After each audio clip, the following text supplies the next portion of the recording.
Anadan gəlmə gözdən əlilliyi olan məktəbli təhsil aldığı internatda pəncərədən yıxılıb. Belə qırılıbdır. 2-ci mərtəbədən düşübdür. Hadisə 5 nömrəli Respublika Xüsusi İnternat məktəbində baş verib. Ciddi xəsarət alan uşaq təcili xəstəxanaya çatdırılıb. Xəzər xəbərə müraciət edən valideyn iddia edir ki, oğlu 2-ci mərtəbədə pəncərədən yıxılmazdan əvvəl yarım saat nəzarətsiz qalıb. O, bu məsələdə müəllimləri ittiham edir. Diqqətsizliyə görə, müəllimlərin səhlənkarlığına görə və orada təmin olunmayıbdır uşaqların qorunması haqqında. Uşaq özünü 2-ci mərtəbədən atıb yerə. Bel sümükləri qırılıbdır.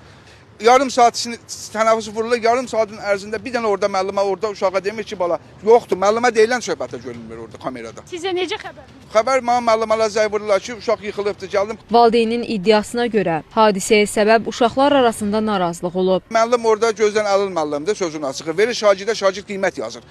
Şagird də bunun sinif yoldaşıdır. O birisine 5 yazır, bu birisine 5 yazır, buna gəlinə deyə saat 2 yazır. Bu da əsəbləşib, özü ağıllı uşaqdır, şuuru yerindədir. Gözdə əlilli olsa, yəni şuuru cavabı yerindədir.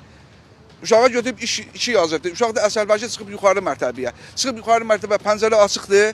Düşür yerə, qalxır orada. Asim Seyidov deyir ki, görmə qabiliyyəti tam və qismən məhdud olan uşaqların təhsil aldığı 5 nömrəli Respublika Xüsusi İnternat məktəbinin 1-ci mərtəbəsindəki pəncərələrdə məhəccərlər olsa da, 2-ci mərtəbədə bu məsələ gözdən qaçıb. Bakı şəhər üzrə təhsil idarəsindən Xəzər xəbərə bildirildi ki, sağlamlıq imkanları məhdud uşaqlar üçün 5 nömrəli Respublika Xüsusi İnternat məktəbinin 7-ci sinif şagirdi oktyabrın 20-sində 2-ci mərtəbənin pəncərəsindən yıxılıb. Məktəb rəhbərliyi tərəfindən dərhal təcili tibbi yardım çağırılıb. Şagirdə ilkin tibbi yardım göstərilib və müayinə üçün səhiyyə müəssisəsinə aparılıb. Məsələ ilə əlaqədar şagirdin valideynlərinə və aidiyyəti qurumlara məlumat verilib. Eləcə də məktəbin pedaqoji şurası çağırılaraq müəllimlərlə söhbət aparılıb. Şagirdlərin təhlükəsizliyinin təmin olunmasına, diqqətin daha da artırılması istiqamətində müvafiq tapşırıqlar verilib. O da qeyd olunub ki, hazırda şagirdin vəziyyəti qənaətbəxşdir.